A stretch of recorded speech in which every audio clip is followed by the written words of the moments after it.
Hello, hello et bienvenue pour la suite de l'interview de Trinité. Trinité, la fondatrice de Calista Beauty et d'un autre petit projet à venir que je vais vous laisser découvrir. Alors Trinité, donc dans tout ce parcours au niveau de Calista Beauty, est-ce que tu peux me dire très clairement quel était peut-être l'un des plus grands défis que tu as rencontrés en lançant Calista Beauty et par la même occasion, quelle était ta plus grande fierté? Alors, pour être très honnête, l'un des plus grands défis, on n'en parle pas souvent dans l'entrepreneuriat, mais il faut quand même le dire, le nerf de la guerre, c'est les finances et le réseau. En fait, tout cumulé, je dirais que ce qui m'a fait un peu défaut, c'était le fait de ne pas être de ce milieu. Il a fallu convaincre tous les partenaires que je souhaitais avoir auprès de moi pour lancer cette aventure, de m'accompagner en fait en leur disant que malgré le fait que ce ne soit pas mon secteur d'activité de prédilection, j'avais les capacités pour pouvoir mener à bien ce projet. Donc j'ai eu énormément de difficultés à obtenir des financements. J'avais de l'apport personnel, mais c'était pas suffisant. Et à chaque fois, il a fallu justifier pourquoi je restais pas dans mon secteur d'activité. Donc la reconversion était quelque chose de très compliqué à gérer me concernant. Et le fait aussi que je n'ai pas de réseau à la base dans ce secteur d'activité, je suis partie vraiment avec zéro en termes de référence, zéro en termes de clientèle, zéro en termes de réseau entre guillemets, et puis je dirais pas zéro en termes de trésorerie, mais il me fallait quand même le double de ce que j'avais, on va dire. Donc ça a été vraiment mon plus grand défi et du coup ma plus grosse difficulté en me lançant dans Calista Beauty. Mais finalement, ça a été du coup encore un plus gros périple pour toi. Je veux dire, au niveau de, tu devais vraiment instaurer une très grosse crédibilité finalement. Peut-être face aux personnes qui sont déjà sur la place, mais comme tu dis, tu n'avais pas forcément de réseau. Il fallait peut-être que tu trouves des financements. Donc là, au niveau de la crédibilité, ça devait être encore, ça devait être un point important pour toi du coup. Oui, totalement, parce que tout l'enjeu en fait de ce projet dépendait de ma capacité en fait à convaincre les protagonistes qui devaient m'accompagner dans cette aventure. Et ça m'a pris du temps, parce que on parle pas aussi du temps que ça prend, mais faire un dossier en banque, passer des commissions, c'est plusieurs entretiens, c'est fournir toujours plus de documents, voilà, c'est faire des allers-retours, c'est attendre d'avoir une offre. Une fois que cette offre arrive, faut l'analyser, il y a un temps de réflexion, après il y a le déblocage des fonds. Tout est soumis à tellement de choses que en fait finalement, entre le moment où j'ai démarré en fait cette quête entre guillemets budgétaire et cette quête de financement, et le moment où j'ai réussi à obtenir les fonds, il s'est presque écoulé entre je dirais en 6 et 9 mois. C'est énorme. Et entre-temps, il y a des opportunités qui nous passent. Les locaux qui sont disponibles en mars le sont plus en juin. Les personnes qu'on arrive à capter, motiver pour leur dire je te fais une promesse d'embauche à telle date, en fait, le temps passe, t'as pas d'éléments concrets à leur donner, donc chacun voit midi à sa porte, c'est normal. Il y a des prestataires que tu perds. Et en fait, quand la machine est enfin lancée de ton côté, il faut que tu reprennes tout à zéro, que tu recherches un local, que tu recherches des prestataires. Donc vraiment, mon temps n'était pas celui de tout le monde. Ça, je l'ai bien compris. Et j'ai vraiment couru, et il faut être hyper endurant et très résilient. Vraiment, c'est essentiel. Je te le confirme, en plus, sans compter que déjà tu cours pour ton activité professionnelle que tu souhaites mettre en place. Mais dans tout ça, tu gères aussi ton aspect personnel en tant que maman, en tant qu'épouse, en tant que femme tout court. Oui, c'est ça. Donc, à un moment, au bout de la journée, il faut souffler. C'est ça, exactement. Mais bon, on s'en sort, franchement, on s'en sort. On s'en sort. On nous demande à chaque fois la recette, comment on fait. Et comme je l'ai dit, je pense même au début, il n'y a pas de recette. En fait, tant que tu te lèves le matin, tu as tes deux pieds, tes deux mains qui fonctionnent, tu respires, tu vois, t'entends, tu y vas en fait. Tu y vas, tu fonces, et puis tu vois ce que ça donne à la fin de la journée. Et puis tu recommences ça tous les jours jusqu'à ce que tu puisses plus. Donc voilà, chacun fait vraiment ce qu'il peut avec ses capacités, son mental, et puis et son support système surtout. Mais c'est clair, tu carbures, tu fais une bonne prière, tu carbures soit au café, soit au bon Doliprane, et puis c'est parti, quoi. Pas de préférence, mais il faut y aller, il n'y a pas le choix en fait. C'est ça. C'est clair. Ah ben super. Mais du coup, j'ai profité pour te demander, ben, c'est vrai que dans tout ce périple-là, dans tout ce parcours que tu as eu à... Ouh, tu sors bien quand même épuisé, mais tu en ressors quand même avec une certaine fierté. Est-ce que... j'espère que tu en as plusieurs peut-être dont tu peux nous parler, mais quelle a été vraiment ta plus grande fierté? Mais écoute, la réponse, elle est très simple quand même, hein. La plus grande fierté, c'est l'ouverture de Calista Beauty. Donc, on a ouvert officiellement le 4 janvier. Donc, ça fait 10 mois d'activité, non sans mal. J'insiste dessus quand même, parce que j'ai l'impression que ça fait 10 ans. Mais on a ouvert, on est là. Et je pense que vraiment, je vais pas être longue sur ce sujet, mais c'est la plus grosse fierté, c'est d'avoir réussi à retranscrire ce projet que j'avais dans ma tête, à lui donner vie et à le faire tenir jusqu'à aujourd'hui. Dans l'entrepreneuriat, chaque jour est une victoire, chaque semaine est une victoire, chaque nouveau mois passé, salaire payé, URSSAF payé, loyer payé, est une source de joie incroyable. Donc moi je dirais qu'aujourd'hui c'est vraiment l'aboutissement de tout ce travail et je prie et je travaille pour que cette aventure dure le plus longtemps possible, parce que j'ai tellement de choses encore en tête que je n'ai pas encore pu mettre en place par faute de moyens et de temps aussi, parce que maintenant le temps c'est quelque chose. Et je reste vraiment sur cette joie, parce que dans tous les cas de figure, je me dis toujours au mieux, voilà, à la clé il y a la réussite, et ce sera vraiment la consécration de tout le processus. Mais quand bien même à un moment donné je dois plier le genou parce que X ou Y raison, pour moi ça sera toujours une réussite, parce que j'aurais forcément appris de nouvelles choses, et surtout j'aurais développé un nouveau réseau que je pourrais rajouter en fait tout simplement comme corde à mon arc. Et demain j'ai quand même un parcours de chef de projet. Et alors c'est dans l'immobilier, et demain ça peut être dans la beauté, demain je peux être formatrice. Enfin, ça ouvre tellement de possibilités en fait finalement, que tout est à prendre, et vraiment je laisserai rien de côté quoi qu'il arrive. Mais justement, quand tu me parles un petit peu de tout cet environnement entrepreneurial, aujourd'hui, il y a tellement de personnes qui se disent entrepreneurs et autres. Beaucoup de personnes se retrouvent à faire exactement les mêmes choses sur le marché. Comment toi, finalement, tu arrives aujourd'hui à innover, à te démarquer dans un secteur qui est aussi concurrentiel? Parce que, en soit en Europe ou en Afrique, il y a quand même foule sur le marché de la cosmétique, du bien-être, de la santé. Comment tu arrives à faire la différence? C'est le discours que j'ai le plus entendu. Pourquoi me lancer dans ce secteur alors qu'il est hyper saturé? Les normes évoluent tout le temps, dans le bon comme dans le mauvais sens. Et en fait, il faut recontextualiser les choses.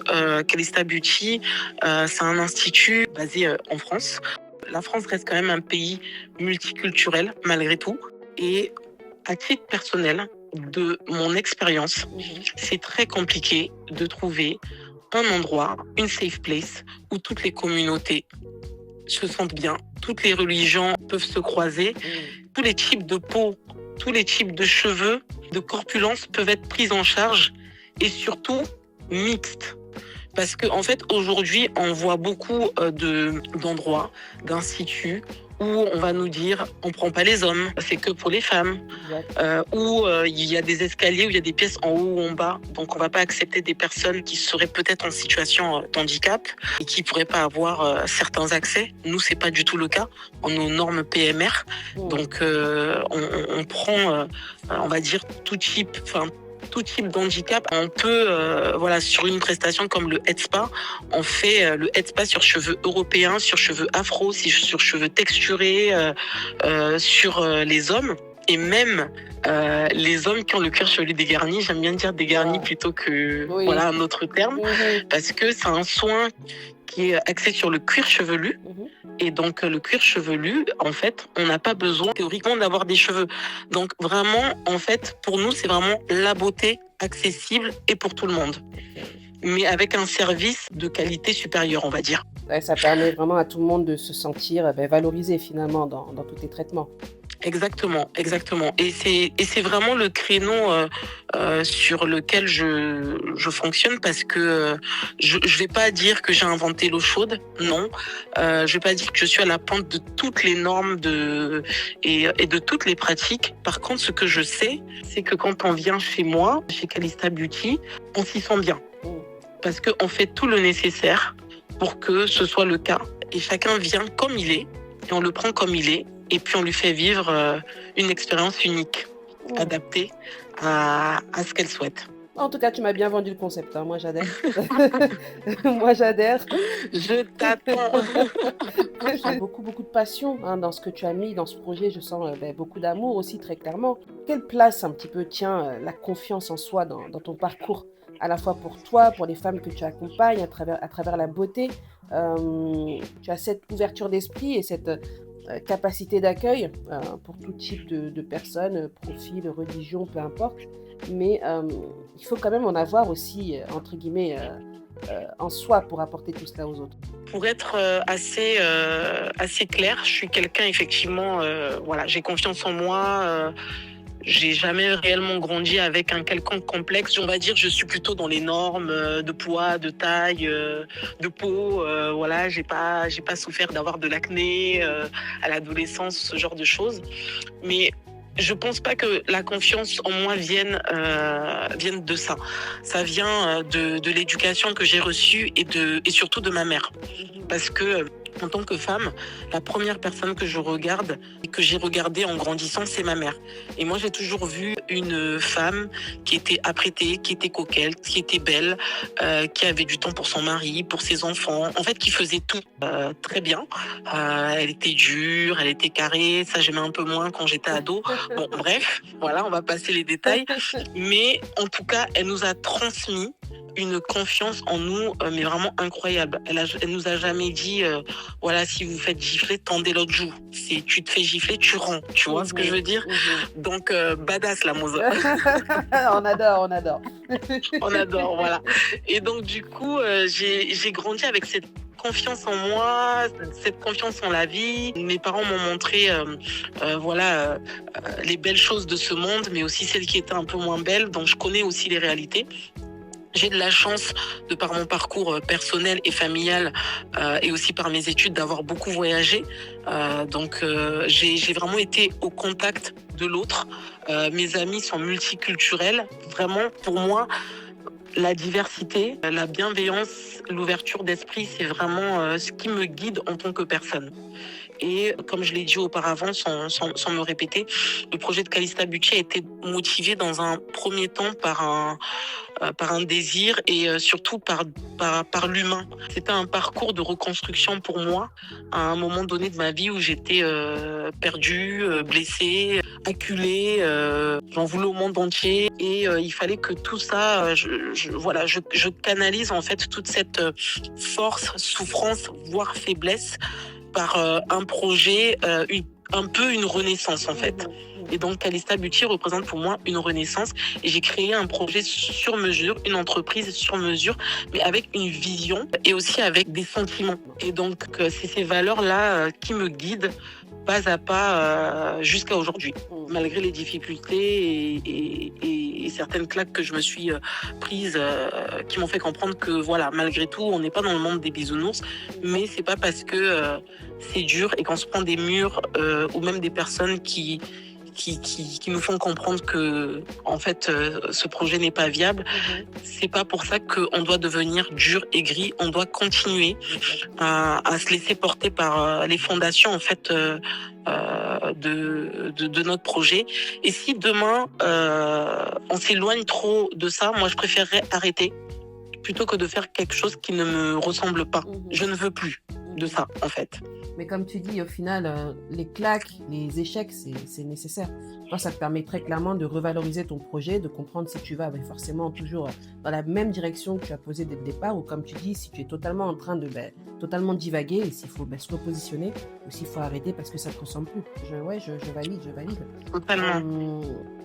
Si tu pouvais dire quelque chose à la Trinité qui commençait cette aventure entrepreneuriale, quel serait le conseil que tu aurais apporté à cette Trinité-là? Ah, c'est une très bonne question. Je pense que c'est peut-être sans... c'est peut-être l'une des questions les plus importantes en fait pour moi de Mm. cette interview. Ça va être difficile de me contenter d'une seule réponse, mais si je devais dire quelque chose à la Trinité d'avant l'aventure Calista Beauty, de alors tu vas rigoler hein, ce que je vais te sortir, Vas-y, je rigole mais déjà. forcément, tu sais, c'est justement de ne pas trop être dans l'émotion. Ah, J'ai été trop dans l'émotion. ah, Voilà. on connaît. Voilà, ça veut tout dire. Ça veut dire que c'est les émotions qui m'ont porté, mais c'est les émotions qui m'ont fait aussi prendre certains mauvais choix. J'ai pas assez passé d'entretien parce que j'ai eu des coups de cœur, tu vois, ce genre de choses. J'ai pas vu assez de prestats parce que j'ai eu des coups de cœur. Et finalement, je me suis rendu compte que voilà, mais ben oui, on m'avait dit qu'il fallait faire peut-être 6, 7 prestataires avant de choisir un tel, et j'en ai fait 2 et le coup de cœur, je l'ai pris et finalement voilà. Donc, je dirais que c'est ne pas trop se laisser aller aux émotions non plus. Et ça, c'est vraiment le conseil que j'aimerais dire à la Trinité d'avant et celle qui va suivre, puisque il y a une autre aventure qui se prépare, celle de Mycéna Cosmétiques, qui est ma marque de skincare, qui est un hommage aux femmes de ma vie, ma mère, mes sœurs, mes copines, ma fille. Et dans les choix que je vais faire stratégiquement et dans ma façon d'aborder les choses, l'émotion va bien évidemment me porter, mais je vais prendre quand même l'expérience que j'ai eue avec Calista Beauty pour ne pas refaire les mêmes erreurs. Donc on continue de grandir et la vie est un éternel recommencement. Donc il y a pas de souci. Exactement. J'allais te dire un petit peu, ça m'enclenche un petit peu le pas finalement, mais dans 5 ans, dans 10 ans, qu'est-ce que tu aimerais voir de Calista Beauty ou même de toi-même en tant que femme ou maman? Comment tu te projettes? Dans 10 ans, c'est peut-être large, dans 5 ans, dans 10 ans, mais comment tu te projettes avec toute cette force finalement que tu es aussi en train de construire autour de Calista Beauty? Donc dans le moyen long terme, écoute, alors j'aimerais que Calista Beauty soit un salon reconnu comme une adresse à ne surtout pas louper quand on passe à Paris Île-de-France pour faire ses soins esthétiques. Et donc du coup j'ai un projet de franchise, ça c'est vraiment mon rêve absolu, et que ces franchises puissent presque tourner toutes seules, puisque finalement moi je suis quand même entre guillemets une femme d'affaires, enfin en tout cas c'est ce sur quoi je m'oriente, voilà, et que voilà ça puisse tourner tout seul, que les franchises fonctionnent, et puis dans 10 ans pourquoi pas entière, voilà, parce que qu'on se le dise hein, j'ai pas envie de travailler jusqu'à 70 ans, j'ai envie de kiffer, voilà, donc je me craque aujourd'hui, mais c'est pour pouvoir croiser pas totalement, mais presque mes bras dans quelques années. Donc, et c'est tout à fait louable parce que je charbonne aujourd'hui pour ça. Exactement. Après, tu sais qu'on ne croisera jamais les bras totalement. Hein. Donc, juste à l'exemple de nos mères aujourd'hui, ça ne marche pas, cette option. Oui, mais au moins ne pas s'inquiéter, tu sais, d'avoir ce petit côté de dire, bon, tu dors, mais l'argent tourne tout seul, totalement. tu vois. Ce truc-là qu'on ne connaît pas, voilà, je sais même pas si on va connaître d'ailleurs, mais j'ai bien envie de tester, tu vois, ce que ça fait juste de dormir et tu te lèves, t'es encore plus riche que la veille et t'as juste dormi. Ça veut dire que tu auras juste bien charbonné, que tu auras mis les bonnes bases pour que ça continue derrière toi, en fait. Mais c'est ça, en fait, exactement. Simplement. Mais ne me cherchez pas, hein, quand ça va arriver, je serai sur une île, je pense, secrète. Je pense qu'on sera toutes sur la même île avec toi. Hein. Vous serez toutes... On sera toutes sur la même île avec toi, t'inquiète pas, on va toutes se retrouver là-bas, je pense. Il n'y a pas de souci, avec plaisir. Mais franchement, on va se faire les meilleures soirées, les meilleures parties J'espère bien. Moi, je charbonne pas aujourd'hui pour m'ennuyer demain, c'est clair. On est bien d'accord pour ça, mais je valide fort. Je vais pas m'ennuyer demain. Bien fort pour les personnes derrière, là. Bien fort. Venez chez Calista Beauty. C'est clair. Mais franchement, top. Écoute, en tout cas, merci. Encore une fois, je reviens vraiment sur cette question de l'émotion parce que, comme tu dis, on a beau être des badass, on a beau être des mamans entrepreneurs qui n'ont pas le temps, qui veulent réussir, qui veulent percer, qui sont là pour charbonner. C'est vraiment finalement aussi l'idée de ce concept, de ce podcast, pour vraiment mettre en avant ces mamans qui n'ont pas le temps, quoi, en fait. Elles veulent charbonner parce qu'elles ont un but précis, elles savent dans quelle direction elles vont. Et je ressens beaucoup d'émotions dedans dans cet échange, et il ne faut pas le cacher, il faut aussi le mettre en avant. Comme tu dis, tu as beaucoup fonctionné avec les émotions, c'est pas une mauvaise chose. Ça t'a permis de savoir quelles étaient finalement les bonnes décisions à prendre pour toi par la suite. Et je trouve que c'est important à mettre en avant. Et on a cette question finalement au niveau de chez Born to Hustle. J'ai cette question que j'aime poser aussi à la fin, qui est un petit peu une question signature que je pose un petit peu à toutes les managers. C'est quel est finalement ton mantra au quotidien, ou ton conseil pour toutes celles qui nous écoutent aujourd'hui? Mon mantra et mon conseil. Je dirais qu'il faut prendre le pouvoir sur sa vie, sur ses choix, sur son avenir, et ne pas laisser reposer en fait son bonheur et son épanouissement à autrui. Et quand je parle de autrui, je ne parle pas forcément des conjoints maris parce qu'ils vont se sentir visés. Absolument pas. Mais je parle également des enfants. Parce que quand on devient mère, on fait tout pour nos enfants, on vit pour eux, c'est un lifestyle, quoi. Je suis mamie, tout ça et tout.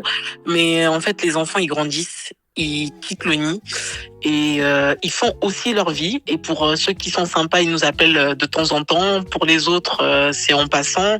Voilà, on ne sait jamais vraiment en fait comment, malgré toutes les valeurs qu'on a données et l'amour qu'on a pu transmettre dans notre foyer, on sait vraiment jamais quand une personne est adulte, ses choix et ses habitudes et ce qui sera faisable pour lui. Donc pour moi, en tant que femme, en tant que mère, en tant qu'entrepreneur, nos choix doivent avant tout être finalement un peu égoïstes, parce que quand on commence à mettre trop de conditions et faire reposer en fait notre bonheur sur d'autres personnes que nous, on est très vite déçu, on est très vite dépassé, on est très vite dépendant, on est très vite dans l'attente, dans l'attentisme, et en fait ça nous ralentit dans notre course en fait finalement. Voilà, c'est vraiment le message que je voudrais faire passer, parce que moi c'est quelque chose que j'ai mis du temps à comprendre, à faire, prendre un petit temps pour soi, être un peu égoïste sur certaines choses, faire garder ses enfants ou sortir avec des copines ou autres. Ce n'est pas voilà, on ne doit pas culpabiliser de tout ça. Avoir son indépendance financière, c'est pas manquer de respect à son mari, c'est en fait prendre le contrôle en fait sur sa vie, prendre le contrôle sur ses décisions, et surtout avoir le choix. Et ça pour moi c'est vraiment ce qui a manqué à la génération de nos mères. Et je veux plus de ça pour les générations à venir, en tout cas pas pour celle de ma fille. Je te remercie pour ce mantra. Je trouve qu'il est, complet, il est puissant, il est excellent. Et, merci. Et ça conclura clairement notre épisode de la journée. Je te remercie parce que tu nous as parlé avec, merci à toi, tu nous as parlé avec beaucoup de franchise. J'aime bien ces échanges vraiment sans filtre. Beaucoup de franchise et beaucoup d'ouverture d'esprit. Et ça donne encore plus envie à te connaître. Est-ce que tu pourrais éventuellement nous donner un petit peu l'adresse pour retrouver Calista Beauty? Tu nous as parlé de Mycena aussi, c'est Mycena Skincare qui va... Yes. Quand est-ce que ça va être lancé? Alors, pour répondre, Calista Beauty donc, se trouve au 1 place Lydie Aubernon, à Louveciennes, donc c'est en Île-de-France, dans les Yvelines. Petite bulle de bonheur, 120 mètres carrés. Vous nous trouverez assez facilement sur Google. On est plutôt bien noté, et il y a toutes les coordonnées au niveau du téléphone et du WhatsApp. Et on est également sur les réseaux sociaux au nom de Calista Beauty 78. Calista avec un C, je précise. Voilà. Okay. Ensuite, pour Mycena, la date, elle n'est pas encore arrêté, mais a priori, le pré-lancement, ou les pré-ventes en tout cas, ce sera la semaine du Black Friday, donc la dernière semaine de novembre, au plus tard la première semaine de décembre. Okay. Donc je suis actuellement en train de travailler d'arrache-pied là-dessus. Il y a un compte Instagram pour suivre les aventures de Mycena Skincare qui va commencer à être très actif dans les prochains jours. Et on aura aussi une boutique e-commerce sur Shopify qui s'appellera également Mycena Skincare. Mais tout ça en tapant sur les réseaux sociaux ou autres, vous arriverez facilement à nous retrouver. Et je l'ai également mis dans la bio de Calista Beauty avec tous les arrobas. Voilà. Génial. Bah, écoute, on a hâte de découvrir ce nouvel univers que tu vas nous pondre bientôt, hein, très clairement. C'est imminent. Bah, écoute, franchement, je te remercie. Merci encore. Merci d'avoir partagé ton Merci à toi pour l'opportunité, pour la lumière que tu nous donnes, que tu donnes à toutes les femmes qui passent dans ton podcast. C'est vraiment un plaisir. Je t'encourage également à poursuivre ce que tu es en train de faire aujourd'hui. Franchement, merci beaucoup. C'est encourageant. J'aime entendre ça. Ça me réconforte dans ce processus que j'ai mis en place et je te remercie. Donc, à tous ceux et toutes celles qui nous écoutent aujourd'hui. Donc, c'était Trinité de Calista Beauty et bientôt Missina Skincare. Merci beaucoup à tous pour votre attention. Je vous dis à très bientôt dans un prochain épisode pour écouter le parcours et les inspirations d'une autre manager. À très vite. Bye bye.